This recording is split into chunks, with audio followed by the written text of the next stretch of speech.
প্রতিদিনের চিন্তা ও প্রার্থনা।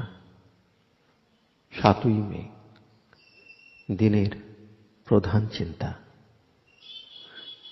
মানব জীবন যে এক পূর্ণ সম্পদ, মুখস্থ করা যায়। হে বীর প্রেমিক, করি আমি প্রেম নিবেদন তোমায়।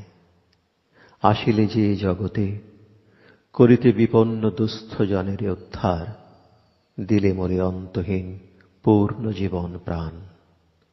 লও এবে মোর ভক্তি অর্ঘ্য, ওগো তুমি প্রেম অবতার, অপূর্ব জ্যোতির আধার। উপদেশ: আমাদের প্রথম কর্তব্য নিজেদের আধ্যাত্মিক জীবন রক্ষণ। পরে ভাবিতে হইবে আমাদের উপর বাহিরের জগতের কি দাবি। আমরা যে অমৃতের অধিকারী তাহা প্রমাণ করিতে হইবে। নিজেদের জীবন দিয়া দেখাইতে হইবে যে আমরা ভগবানের সন্তান। আমরা তাঁহার কাজে এই জগতে আসিয়াছি এবং তাঁহারই জন্য আমরা বাঁচিয়া আছি। আমরা তাঁহার প্রেম জগতে বিতরণ করিতে চাই এবং তাঁহার জীবন্ত আবির্ভাব আমাদের জীবনে প্রতিফলিত করিতে হইবে। ইহাই হইল আমাদের উদ্দেশ্য। বক্তৃতা করিবার কোনো প্রয়োজন নাই।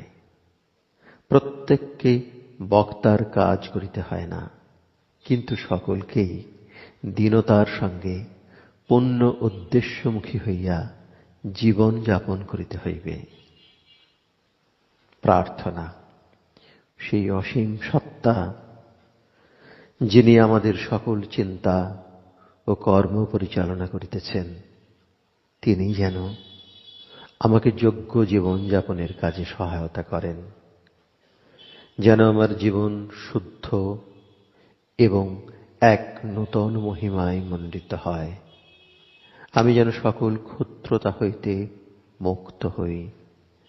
ভগবান যে অনন্ত, আমি যেন এই চেতনায় উদ্বুদ্ধ হইয়া জীবন যাপন করিতে পারি।